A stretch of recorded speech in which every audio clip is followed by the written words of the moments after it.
भारत वो देश रहा है जहां आदिकाल से आक्रमणकारियों ने, प्राकृतिक आपदाओं ने, महामारियों ने हर तरीके से हमें कमजोर करने की कोशिश की, लेकिन भारत कभी झुका नहीं।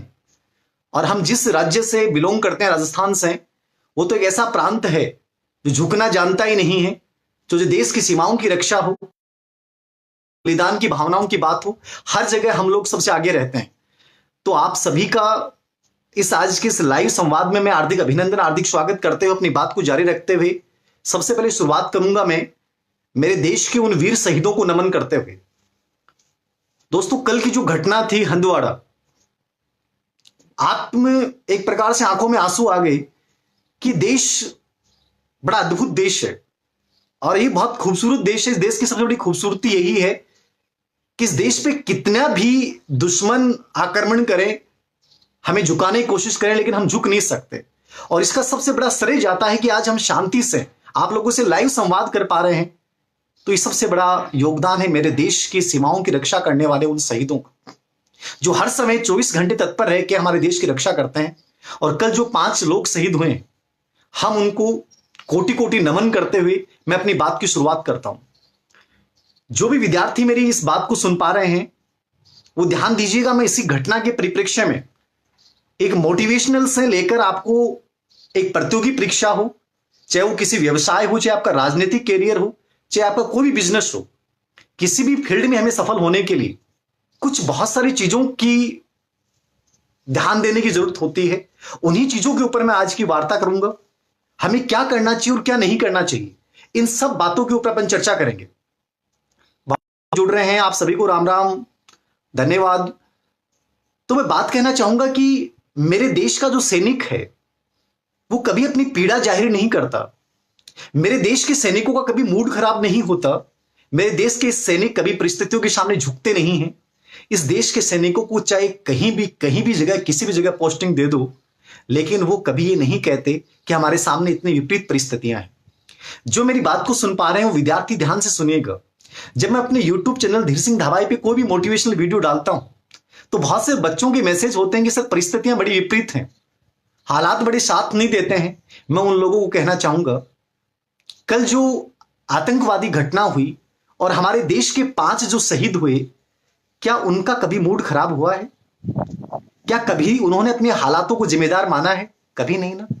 मुझे बड़ा अफसोस होता है कि हम सोशल मीडिया पे पिछले 1 महीने से इतना तरक कुतरक करते हैं, हम एक दूसरे के ऊपर लांछन लगाते हैं, परिस्थितियों को जिम्मेदार मानते हैं, कोरोना को लेकर आरोप प्रत्यारोप करते हैं। कभी हमने सोचा है कि देश के सैनिक की जिंदगी क्या होती है? इस देश के सैनिक ने हमें क्या सीखना चाहिए?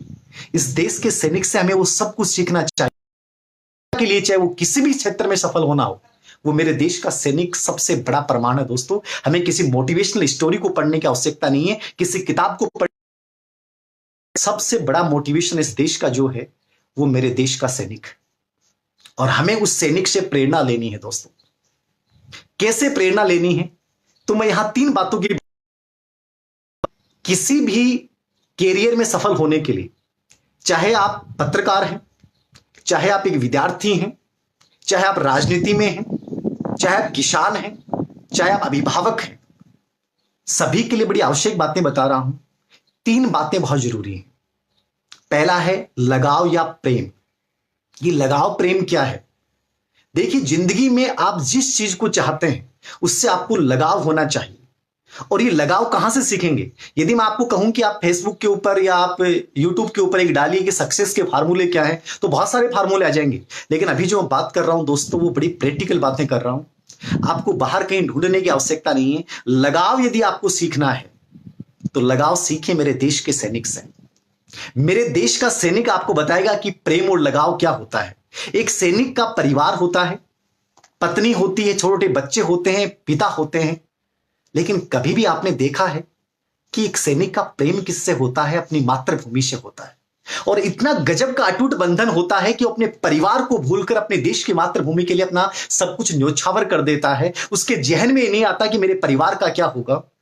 वो प्रेम कल मैंने देखा, आज सुबह जब अखबार में फोटो आई, जयपुर के कर्नल आशुतोष की पत्नी माथे पे सिंदूर नहीं और अपने पति की फोटो को लेकर बड़े गर्व के साथ कहती है कि हमें मुस्कुराना है, रोना नहीं है दोस्तों। वो महिला बोल बोल के कह रही है कि जिंदगी वास्तव में ये है, आप जिंदगी छोटी जीते हैं बड़ी जीते हैं महत्वपूर्ण नहीं है, जिंदगी ऐसी जी के जाओ कि वो जिंदगी मोटिवेशन बन जाए।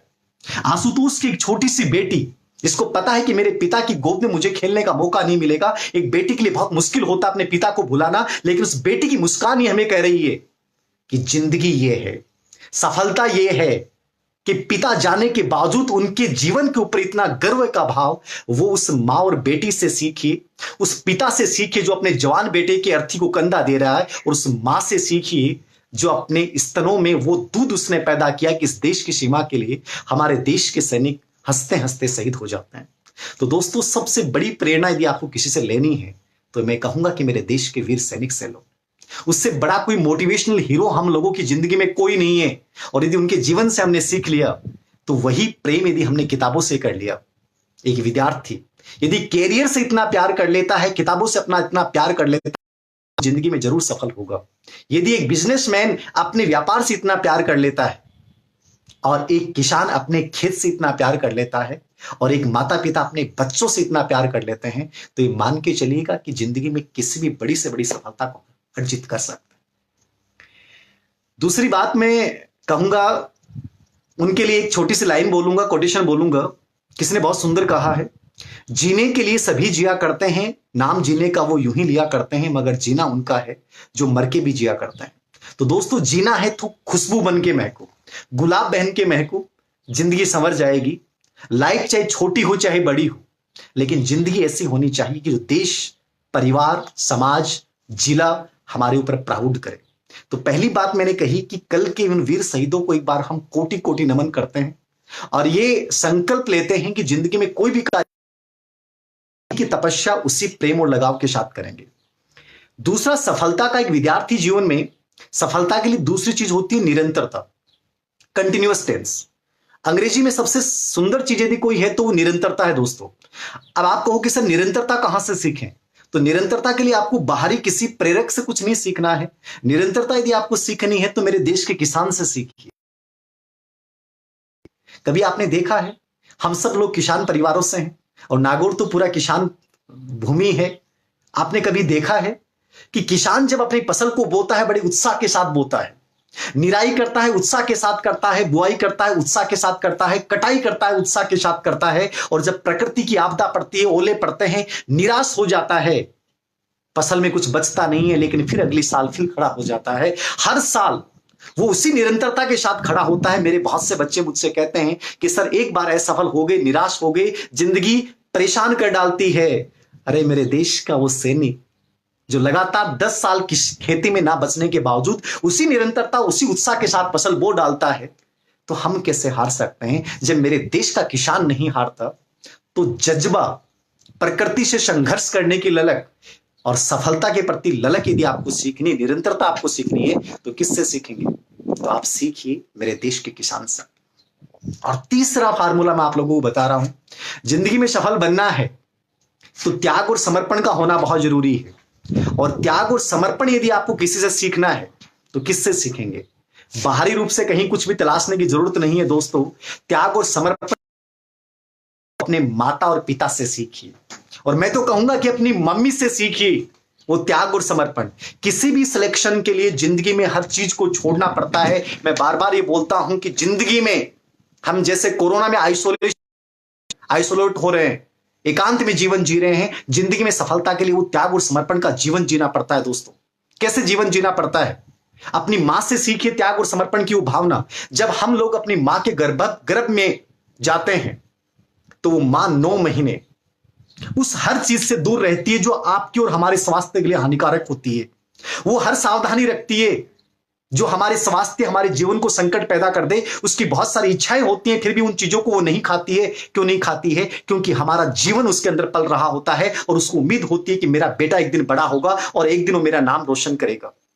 और वो आप पैदा होने के 3 महीने 4 महीने तक वो सभी सावधानी बरतती है। वो पता नहीं कितना परहेज करती है दोस्तों। मुझे बड़ा अच्छा अजीब लगा आज फेसबुक पे कि शराब की दुकानें खुली और लोगों की लाइनें लग गई। हम 1 महीने तक अपने जीवन को कंट्रोल नहीं कर सकते। अरे सोचिए, वो महिला जिसने हमें जन्म दिया है, वो बेचारी 12 से 14 महीने कितना त्याग और समर्पण का जीवन जीती है, किसके लिए? हमारे लिए। त्याग वो है, ये नहीं कि हम 1 महीने कंट्रोल नहीं कर पाए, लाइनों में लग जाएं, देश के नियमों की धज्जियां उड़ाना शुरू कर दें। ये त्याग और समर्पण नहीं है दोस्तों। पिता से सीखिए। हमारे माता पिता अपने जीवन और जवानी की उन सभी इच्छाओं को दबा लेते हैं, क्यों? किसके लिए? हमारे लिए। क्यों? कि एक दिन हमारा बेटा एक बड़ा होगा, हमारे सपनों को पूरा करेगा।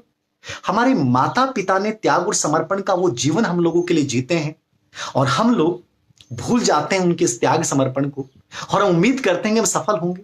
दोस्तों, सिलेक्शन लेने के लिए, किसी भी कैरियर में सफल होने के लिए इसी त्याग और समर्पण की आवश्यकता है।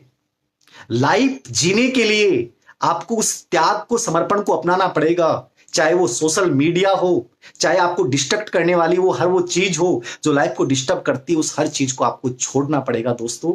तो ये 3 चीजें मैंने आपको बताई। लगाव, प्रेम सीखना है, मेरे देश के जवान से सीखिए। निरंतरता और संघर्ष का जज्बा सीखना है, मेरे देश के किसान से सीखिए।